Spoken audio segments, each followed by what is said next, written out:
안녕하세요. 시험 잘 봤어요? 날씨도 엄청 춥고, 그죠?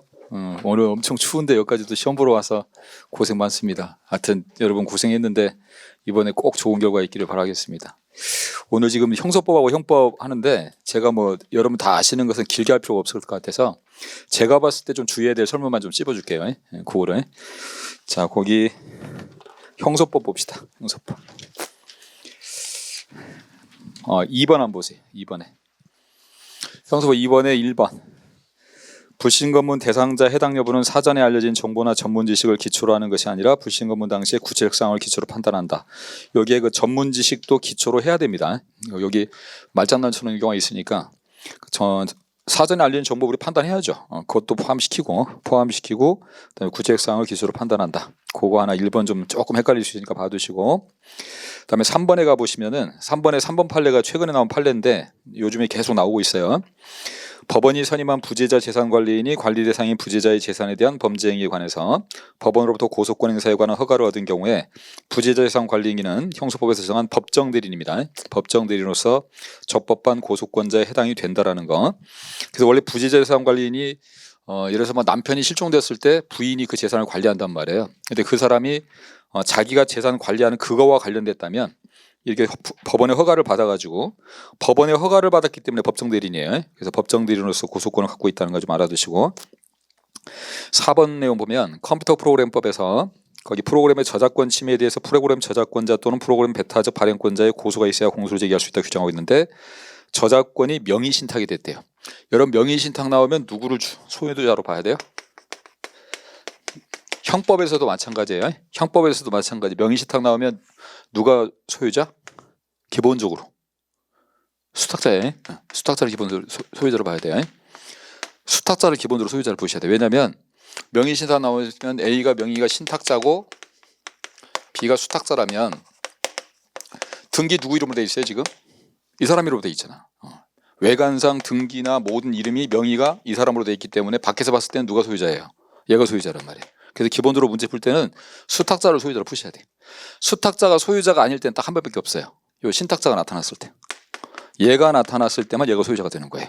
그러니까 기본적으로 문제 나오면 수탁자로 무조건 푸시고, 신탁자가 나타났다. 그럼 신탁자와 관계에서만 얘가 소유자. 알겠죠? 그래서 제가 우리 학생들한테 원래 수탁이 소유자인데 신탁자가 나타나면 얘가 이걸 잡아먹어버린다. 수탁이니까. 암탉 말고. 그렇죠? 수탁. 그래서 신탁자가 잡아먹어서 그럴 때만 신탁자가 소유자가 돼요. 신탁자 없으면 누가 소유자라고요?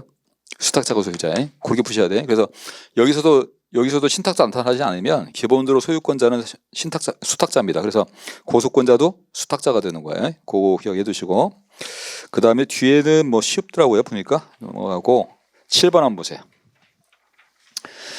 이번에 준칙 관련된 내용들이 또 개정되고 해가지고 준칙 관련된 내용들을 좀 잘 아셔야 되니까 그 7번에 2번 설만 봐봐요. 사법경찰관은 피의자를 신문하기 전에 수사 과정에서 법령 위반, 인권 침해, 현저한 수사권 남용이 있는 경우에 검사에게 구제를 신청할 수 있음을 피해자에게 알려줘야 되고, 이때 사법경찰관은 피해자로부터 고지 확인서를 받아서 사건 기록에 편철해야 됩니다. 이게 실형조치와 관련된 거죠.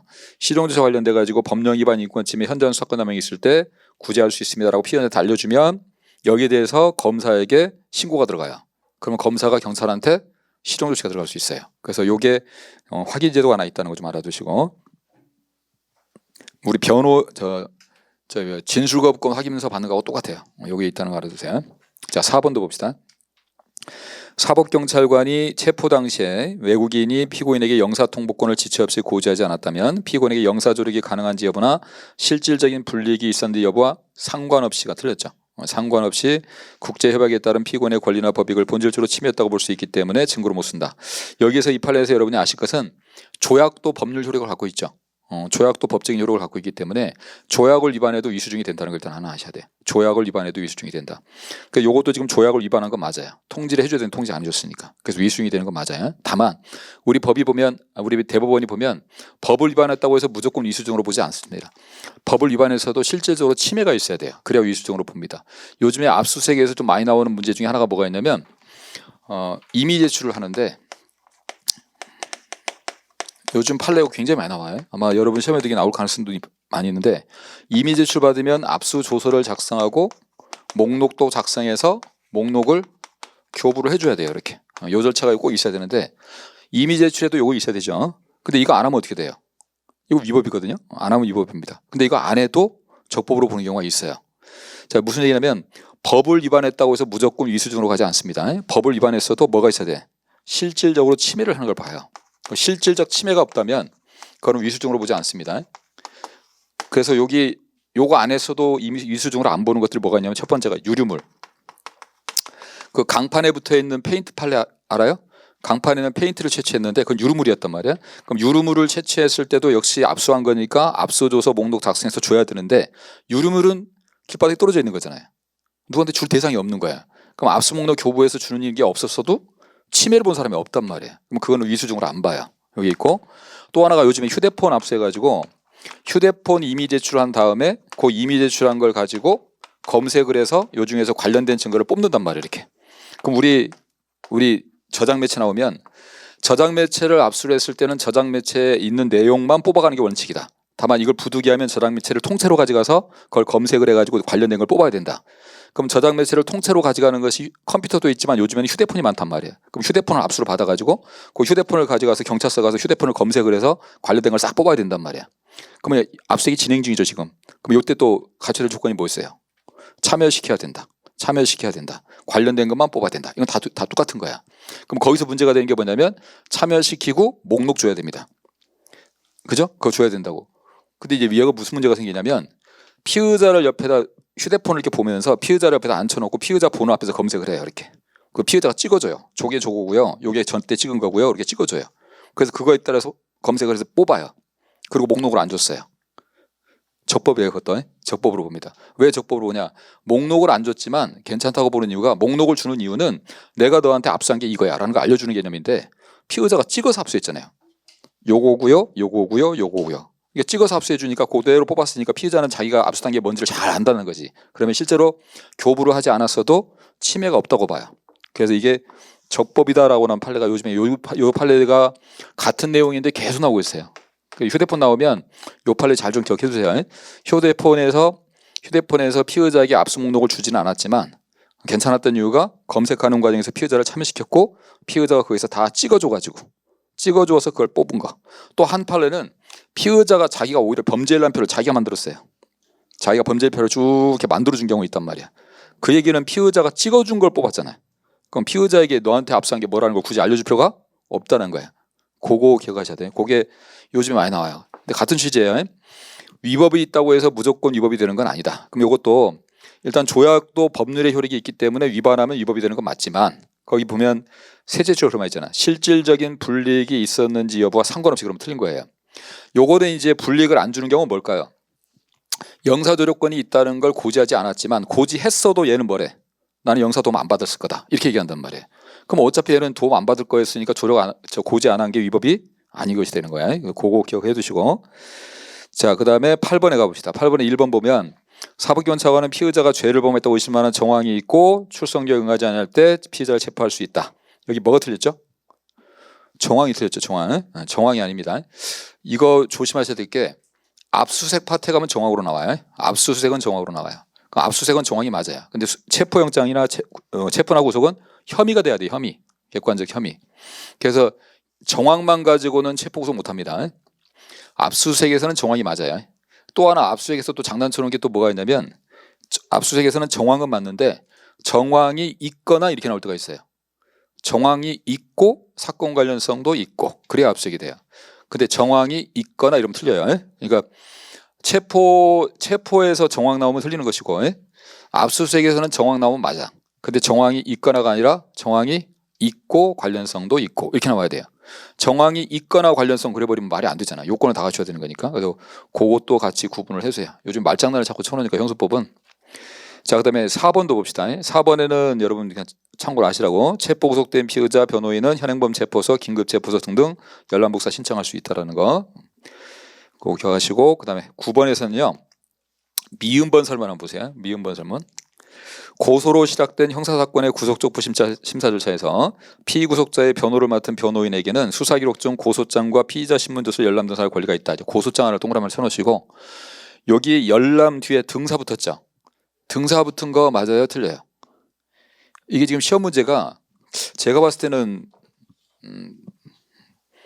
좀 오류라고 저는 생각되는데, 이게 전에 법원직에서 한번 나왔다가 다른 직렬도 이렇게 나오고 있어요. 그래서 여러분이 하나 조심할 게 뭐냐면, 우리 법상으로는 적부심에서는 영장 청구서 등등등 서류를 열람할 수 있다 이렇게 돼 있어요. 근데 우리 헌법재판소 판례가, 헌법재판소에서 판례가 뭐가 나왔냐면 적부심에서 고소장, 피신조서 등을 열람 복사할 수 있다 그랬어요. 그래서 사실 이 헌법재판소의 의견에 의하면 이 서류가 법에 적부심 서류가 열람할 수 있다라고만 돼 있지만 당연히 등사도 할 수 있는 걸 봐야 되는 거예요. 우리 이 헌법재판소가 이렇게 인정을 해줬으니까. 그래서 요 안에 복사가 들어있는 걸로 봐야 됩니다. 실제로 복사도 하고 있고. 근데 요즘에 요 법원직이나 이러신 데서 여기에 복사 들어가면 틀린 걸로 자꾸 출제를 하고 있어요 지금. 근데 법원직만 그러면 제가 이걸 얘기 안 하겠는데, 법원직에서 그렇게 하나 하다 보니까 다른 직에서 그걸 보고 똑같이 내기 시작해가지고 열람 복사 그러면 틀린 걸로 합니다 이렇게. 그래서 사실 이거는 별로 좋은 문제는 아닌 것 같아요. 왜냐하면 헌법재판소가 법에는 열람으로 돼 있지만 복사를 허용을 했는데, 이게 열람 복사를 틀렸다고 출제하는 것은 좀 잘못된 거잖아요. 근데 이 사람들은 계속 뭘 주장하냐면 조문 문제라는 거예요. 조문 문제. 그거 할 말이 없잖아요. 조문 문제라고 하니까. 그래서 여러분 구분할 게 있어요. 열람 복사가 나오는 경우는 꼭 이렇게 나오는 경우는요 고소장이 등장을 해요. 알겠죠? 고소장이 등장합니다. 왜냐하면 법조문에는 고소장이 안 들어있어요. 근데 판례는 고소장이 나와요. 고소장, 피신조서 이렇게 나온다고. 그래서 고소장 나오면 이거 판례구나. 그러면 열람 복사가 가능하다 이렇게 배우시고, 판례 없는 용어가 영장 청구서예요. 알겠죠? 영장 청구서가 나오면 조문 문제야. 이건 조문 문제니까 열람으로 푸세요 이렇게. 알겠죠? 이렇게 푸셔야 돼. 어쩔 수 없어. 우리가 의리니까. 출제위원들이 사실 이렇게 나면 안 되는데, 고소장 나오면 무조건 열람 복사 다 맞는 겁니다. 이거 무조건 판례 문제니까. 근데 이렇게 내면 판례는 아니라는 거예요. 왜냐하면 판례가 영장 청구서를 언급하지는 않았거든요. 그러니까 이제 영장 청구서는 조문 문제라고 생각하시고 영장 청구서 나오면 열람만 할 수 있다. 이렇게 구분을 해두세요. 두 개는. 그래서 그거 하나 참고하시라고 제가 낸 거고, 그 다음에 비읍번 보세요.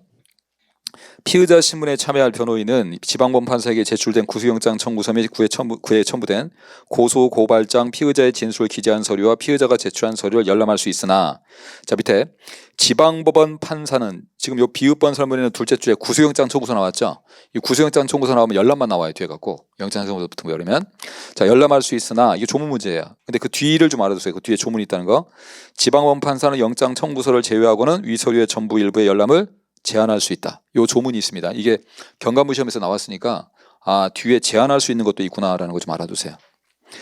자, 그 다음에 쭉 가서 12번 봅시다. 12번에 2번에 보세요. 2번에 수사유관이 압수영장으로 압수한 휴대전화가 클라우드 서버에 로그인되어 있는 상태를 이용해서 클라우드 서버에서 불법 촬영물을 다운로드받아 압수했을 때, 자 요거 위법이다. 최근에 나온 최신 판례인데 요게 좀 중요한 의미가 있는 게, 승경시험도 이번에 요것만 가지고 한 문제를 냈어요. 요거 관련된 판례가 여러 개가 있는데 그 판례를 다 묶어가지고 시험에 냈습니다. 그러니까 요 판례 때문에 더 중요해지긴 했는데, 이게 왜 중요하냐면 옛날에 그 우리 컴퓨터를 압수하러 들어갔는데 범인 집에 이 컴퓨터를 압수하러 갔고, 압수영장의 대상은 얘네 집이었었어요. 피의자의 집. 얘가 압수영장 대상인데, 얘네 집에 가서 컴퓨터를 가지고 미국 구글 서버에 접속을 해요. 접속을 한 다음에 이걸 다운을 받아요. 그 다음에 이걸 압수한다고 이렇게. 자, 이게 가능하다 이 문제가 생겼었단 말이에요. 과거에 우리 판례는 뭐라고 했어요? 이거 괜찮다 그랬더니 괜찮다. 아니 압수영장 장소가 피의자의 집인데 미국에 있는 걸 다운받으면 이게 장소적 범위로 확대시킨 거 아니냐? 아니 이거 확대시킨 거 아니다 그랬어요. 그래서 기본적으로 여러분이 아실 것은 외국 서버에 있는 것을 다운받아 가지고 압수하는 것도 허용은 된다. 이게 첫 번째. 근데 이게 허용이 되다 보니까 검사들이 다 이렇게 해버린 거예요. 그래서 최근에 중요한 판례가 나왔어요. 이걸 제동을 건 겁니다. 우리 대법원이 뭘 제동을 걸었냐면, 허용은 되지만 이걸 하려면, 요 다운받은 것을 하려면 영장에, 허용이 되지만 요건 영장에 저걸 할 수 있다고 기재가 되어 있어야 된다. 여기 요 판례가 나온 거예요. 영장에 기재가 있어야 된다. 그래서 요거를 다운받을 수 있도록 영장이 기재가 되어 있으나 요거 판례가 나왔어요. 요 판례 때문에 지금 여기가 좀 뜨고 있는 겁니다. 그 전에 그냥 무조건 이걸 허용한다고만 했다가 이게 이제 너무 막 그냥 막 이게 가능한 것처럼 돼버리다 보니까 대법원이 야 무조건 된다는 뜻 아니야. 요것도 원래 이것만 압수하라고 돼 있는데 이걸 하려면 이걸 다운받을 수 있는 뭔가 적법인 근거가 있어야지. 그래서 영장에 기재가 돼 있어야 돼. 이게 첫 번째. 근데 영장에 기재가 안 돼 있는데 되는 판례들이 우리 전에 있었죠. 자, 영장 기재가 돼 있거나 또 하나. 우리 이게 처음에 나왔을 때는 이게 왜 가능했냐면 요 접속을 할 수 있는 아이디하고 비번이 있죠. 아이디하고 비번을 접속할 수 있는 권한을 받았었어요. 그러니까 저것이 영장에 적혀 있지는 않았지만 영장을 별도로 받아서 아이디하고 비번을 별도로 받았단 말이에요. 그럼 아이디하고 비번을 영장으로 받아놨기 때문에 접속하는 것이 불법이 돼요. 그래서 다운받은 게 가능해지는 거야. 그래서 이게 괜찮았어요. 그 다음에 최근에 나온 판례가 또 하나 괜찮은 게 뭐가 나왔냐면 이미 제출항이 나왔어요. 이미 제출. 구글 서버에 접속할 수 있는 아이디 같은 것을 자기 이미 제출한 거야. 그럼 제 아이디 이거니까 접속하세요 이렇게 해줬단 말이야. 그래서 접속해서 다운받았어요. 자, 요 세 개는 괜찮아요. 요 세 개는 괜찮아요. 원칙은 영장에 기재되어 있어야 된다. 기재되어 있어야 된다. 기재 안 돼 있어도 괜찮은 것은 아이디하고 비번을 별도로 내가 쓸 수 있는 권한이 있어야 된다. 영장을 따로 받거나 이미 제출을 받거나 요거.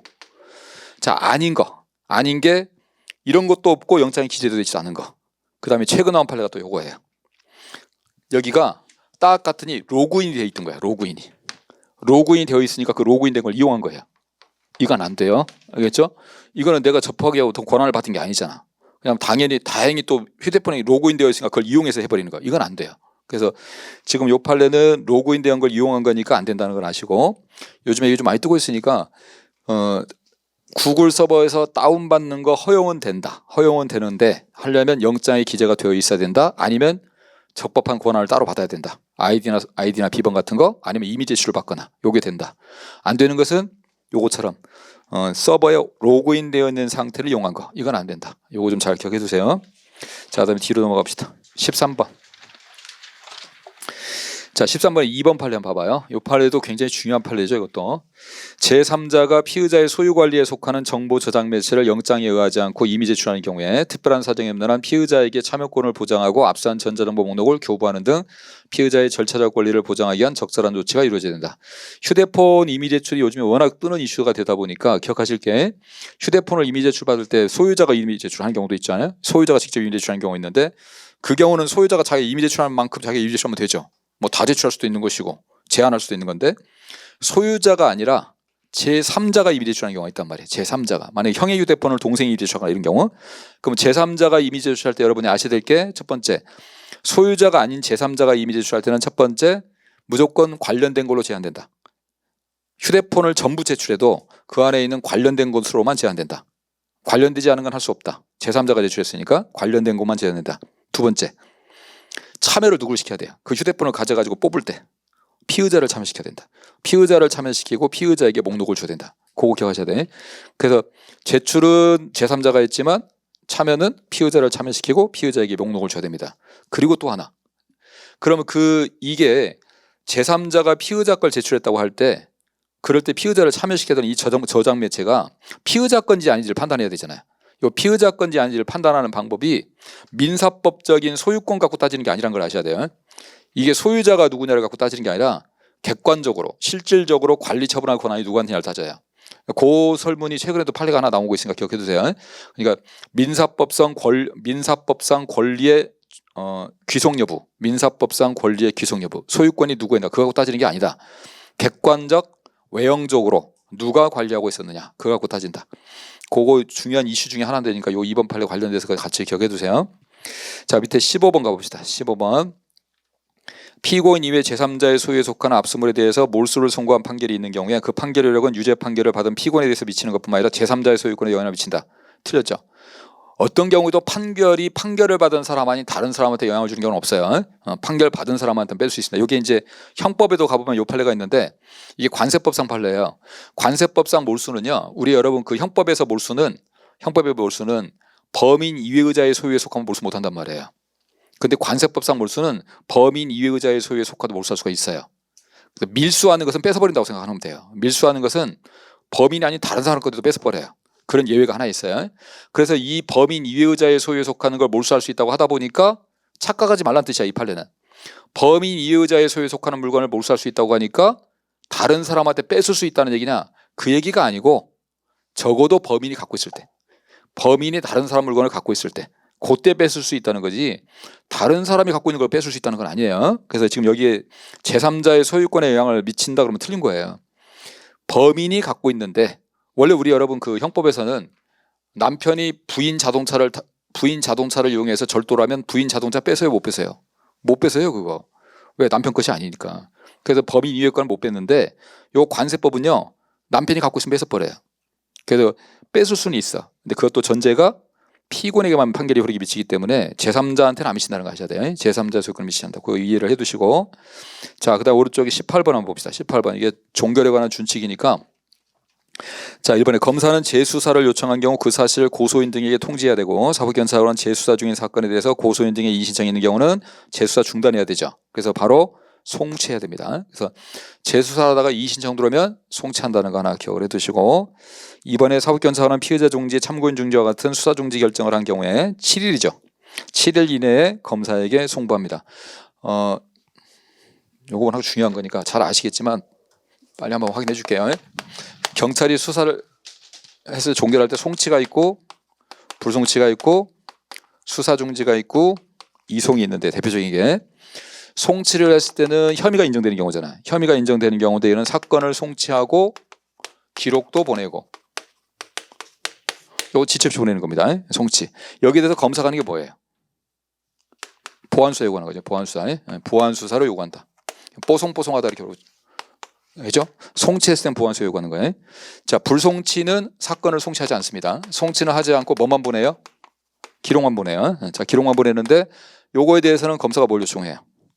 재수사 요청해요. 재수사. 기록 반환하고 재수사 요청하는 거. 그래서 재수사 요청하고 기록은 반환하고. 요게 며칠이네? 90일이네. 그래서 불구제 이렇게 했죠.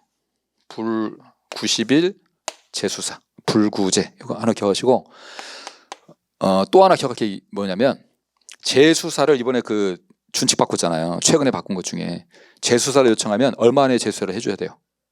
3개월이에요. 3개월. 3개월 조문 들어왔으니까 기억해 두셔야 돼요. 보완수사도 3개월입니다. 이게 이번에 법에 새로 들어온 거예요. 그래서 재수사나 보완수사를 요구했을 때 3개월 이내에 끝내줘야 됩니다. 이걸 명시했어요. 이번에. 요거 하나 기억해 두시고 또 하나가 재수사를 요청을 했는데 재수사를 했는데도 불구하고 여전히 경찰이 불송치한대. 그러면 여전히 불송치가 나오면 검사가 할 수 있는 게 뭐예요? 다시 재수사를 요구할 수는 없다는 거예요. 재수사는 한 번밖에 요구 못합니다. 다시 재수사를 못하고 예외적으로 뭘 요구할 수 있냐면 사건 송치를 요구할 수 있어요. 아주 예외적으로. 송치는 다시 요구할 수 있습니다. 재수사는 한 번만 요청할 수 있어요. 그래서 재수사를 했는데 또 불송치 나온다. 그럼 재수사는 다시 요청 못합니다. 다만 뭘 요청할 수 있냐면 사건 송치만 요구할 수 있습니다. 그럼 요거 사건 송치하라고 그러면 30일 이내에 사건을 송치해 줘야 돼요. 30일 이내. 그래서 요거는 불구제하고 삼송으로 외우세요. 30일 이내 송치. 그래서 불송치 나오면 불구제 삼송 이렇게 오세요. 불구래 불구. 누가? 삼성이. 불구 맞잖아. 삼성인데 송으로 바뀌었으니까 불구죠 지금. 그죠? 뭔가 좀 문제가 있잖아. 그래서 불구제 삼송 90일 이내 재수사 요청하고 불구제 또 불송치가 또 나오면 예외적으로 30일 이내 송치. 알겠죠? 이렇게 있다는 거 하나 기억하시고. 수사 중지는 똑같아. 송치하지 않고 기록을 송부하는 거예요. 자, 여기 대해서는 뭘 요청하죠? 실형조치 요구해요. 그다음에 실형조치 요구합니다. 기록 송부하고 요거는 며칠? 30일이에요. 그래서 얘는 이렇게 했잖아요. 중지가 나오면 30일 이내에 시정조치를 요구하는 거예요. 중3 시정. 그래서 중3을 시정한다. 요즘에는 고3 애들보다 중3이 더 문제가 많잖아. 그죠? 고3 애들 수능 보느라고 공부한단 말이에요. 중3 시정. 이렇게 중3 시정. 자, 이건 뽀송한 거고요. 뽀송한 거고. 이거는 불구제 삼송. 요거는 중3 시정. 외워두세요. 중요한 거니까. 이송이 이번에 또 준칙이 하나 또 바뀐 게 또 있어요. 이송이 뭐가 바뀌었냐면 이송이 전에 있던 거 있죠. 포괄일제이거나 심신장애가 있으면 이송을 했어요. 포괄일제나 장애일 때 임신 이송을 하는 이유는 뭐냐면 검사가 이미 이렇게 포괄일제가 하나 있는데 이 사건에 대해서 이미 기소가 되고 있어요. 근데 이 사건이 경찰에 들어온 거예요. 이걸 만약에 경찰이 송치를 해버리면요, 검사가 기소를 또 하게 되고요, 기소를 또 하면 이중기소가 돼버려요. 그럼 이건 이렇게 하면 안 돼. 그래서 이건 뭐라고 하냐면 송치는 하지 않아요. 송치는 하지 않고 그냥 기록을 던지는 거야. 이렇게 이송을 해줘요. 그럼 검사가 이송받으면 이걸 여기다가 합치는 거예요. 그래서 이때는 포괄일죄는 송치하는 게 아니라 이송이라고 그래요. 이송. 그 다음에 장애는 이거 장애가 있으면 무죄 나오잖아. 무죄. 그럼 무죄인 사람도 송치하면 기소로 하게 되잖아요. 그럼 얘는 무죄를 송치하면 안 된다고, 기소하면 안 되기 때문에. 다만 얘는 치료감으로 청구해야 돼요. 치료감으로 청구해야 되니까 또 보내야 돼요. 보내긴 보내야 돼. 요것도 보내긴 보내야 돼. 합쳐야 되니까. 근데 여기에 뭐가 이번에 추가됐냐면 상상적 경험이 추가됐어요. 법조문에. 상상적 경험도 들어가는 게 당연한 거지. 다만 전에 조문에 빠졌던 거죠. 빠졌던 걸 이번에 준칙에서 집어넣었어요. 그래서 요 두 가지 포괄일죄와 상경은 뭘로 기억하시면 되냐면 하나의 사건이다. 하나의 사건이다. 요거는 장애다. 이건 치료감호다. 그래서 우리 포장해서 이송 이렇게 여기시죠. 포장해서 이송. 포장이 나오면 이송하는 거. 요거 준칙에서 제일 중요한 내용이니까 그거 하나 정리를 해두세요. 그 다음에 넘어갑시다. 자, 21번 보세요. 21번. 이거 잘 아시죠? 거기 컴퓨터 프로그램을 통해서 열어보거나 출력할 수 있는 전자의 형태의 문서로 작성하고 그걸 종이에 공소장에 붙인 것은 공소제기된 걸 보지 않는다. 이거 알죠? 다만 제가 이거 왜 얘기하냐면 괜찮은 게 있어요. 괜찮은 게. 검사가 김영란이 서명 빼먹은 거 공소장에다가, 검사가 도장 빼먹은 거, 그 다음에 간인 빼먹은 거, 요거는 괜찮다고 그래요. 근데 이렇게 이제 USB 같은 데 붙여버리는 건 안 돼요. 그건 이제 공소장 인정 안 하는데, 검사의 김영란이 서명 빠진 거는 검사가 도장 찍어버리면 되는 거잖아요. 그 다음에 간인 빠뜨린 거 있거든요. 그건 괜찮다고 판례가 있어요. 비교해 두시고. 자, 그 다음에 뒤로 가서.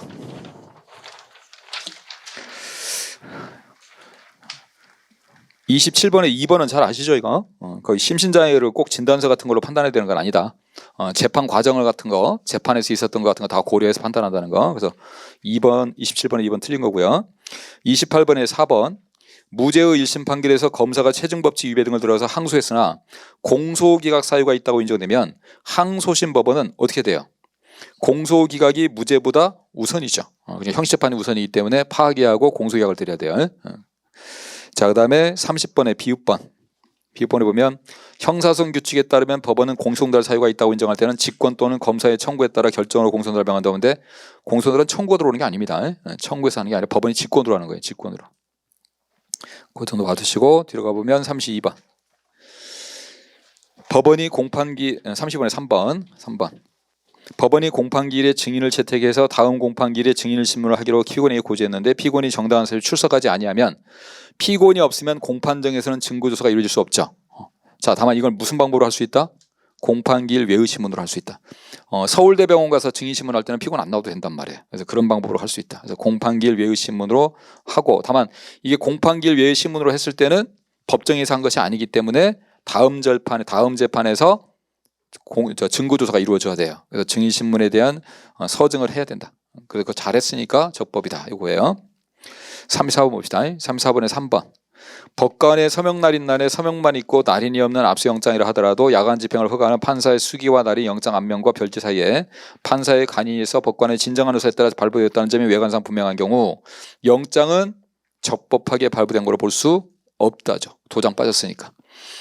영장에는 판사의 서명과 날인이 꼭 있어야 됩니다. 그거 없으면 영장은 적법하게 발부된 게 아니에요. 위법하게 발부된 겁니다. 다만 이 판례가 다른 게 하나가 아셔야 될 게, 영장은 적법하게 발부된 건 아니지만 이걸 가지고 집행한 것은 경찰의 집행은 적법이다. 그랬어요. 판례 같이 기억해 두시고. 자, 35번에 어떤 진술을 범죄 사실에 대한 직접 증거로 사용할 때는 그 진술이 전문 증거가 된다 하더라도 그와 같은 진술을 했다는 것 자체 또는 진술의 신빙성과 관계없는 간접 사실에 대한 정황 등으로 사용될 때는 반드시 전문 증거가 되는 것은 아니다. 그래서 여러분 그 전문 증거냐 아니냐로 문제가 나오잖아. 전문 증거냐 아니냐고 나오면 요것만 좀 기억을 해보세요. 전문 증거는 전해주는 증거잖아. 전해주는 증거. 그래서 일단 여러분이 보실 때 사람이 문제가 나오잖아. 사람. 어떤 사람이 법정에 증인으로 나왔다고 하면 그게 전문 증거지를 판단할 때는 뭐만 판단하면 되냐면 얘가 목격자인지만 판단하시면 돼요. 사람이 법정에 나왔다라고 하면 그 사람이 전문 증거냐 아니냐를 볼 때는 꼭 사람이 목격자인지만 빨리 보시면 돼요. 그 사람이 목격자가 아니면 전문 증거, 목격자면 전문 증거 아니다. 이렇게 검토하는 거예요. 그럼 살인 사건은 목격자가 누구예요? 눈으로 본 사람이 목격자예요. 근데 사기죄, 협박, 공갈, 뭐 명예훼손, 모욕 이건 누가 목격자일까요? 들은 사람이 목격자가 되는 거예요. 들은 사람이. 그래서 사기죄라든지 명예훼손이라든지 모욕이라든지 협박이라든지 이런 사건 나오면 그걸 들은 사람이 나와서 들은 걸 얘기했다라고 하면 그건 목격자가 돼요. 그래서 그때 전문 증거가 아닌 거야. 근데 살인 사건에서는 들은 사람 목격자가 아니에요. 살인 사건을 들은 것은 목격자가 아니죠. 살인 사건을 눈으로 봐야 되잖아. 그러니까 그런 건 목격자가 아니란 말이에요. 그래서 사람이 나오면 목격자인지를 잘 검토하시고 들은 사람이 목격자가 되는 사건들이 있더라. 협박 사건, 명예훼손 사건, 사기 사건. 그 3번에 있는 88체육관 저것도 마찬가지야. 저게 사기 사건이기 때문에 그걸 들었다는 사람이 나오는 게 목격자가 돼버린단 말이에요. 그래서 전문 증거가 안 돼요. 요거 하나 기억하고 사람이 아니면 뭘 검토하냐면 증거물인지를 검토하시면 돼요. 이게 증거물인지. 사람이 아니면 증거물인지. 이게 증거물이면 또 전문 증거가 아니란 말이에요. 증거물이면 전문 증거. 대표적인 게 협박 편지. 협박 편지잖아. 편지. 편지는 협박죄의 증거물이란 말이야. 사람을 칼로 찔러 죽일 때 쓰는 칼. 이거 똑같은 거예요. 그럼 그거는 증거물이기 때문에 전문 증거 아니란 말이에요. 그래서 사람이 나오면 목격탄지를 검토하시고 물건이 나오면 증거물인지를 검토하셔야 돼요. 그것만 잘 체크하시면 돼요. 그래서 전문 증거는 그렇게 판단하셔야 헷갈리지 않습니다. 자, 그다음에 36번에 한번 봐보세요. 36번에 보면 3번에 참고인과의 전화대화 내용을 문답 형식으로 기재한 사법경 처리 작성의 수사보고서는 서명 날인이 없기 때문에 뭐로 볼 수 없다. 이거 진술조서로 볼 수 없다. 진술조서로 볼 수 없기 때문에 이건 증거로 못 씁니다. 314조도 안 돼. 그래서 14조도 안 돼. 다만 뭐 하면 증거를 쓸 수 있어요. 동의하면 증거를 쓸 수 있죠. 그겁니다. 뒤에는 별로 이 정도면 될 것 같아. 자, 조금 쉬었다가 형법도 중요한 것만 쭉 한번 확인하겠습니다.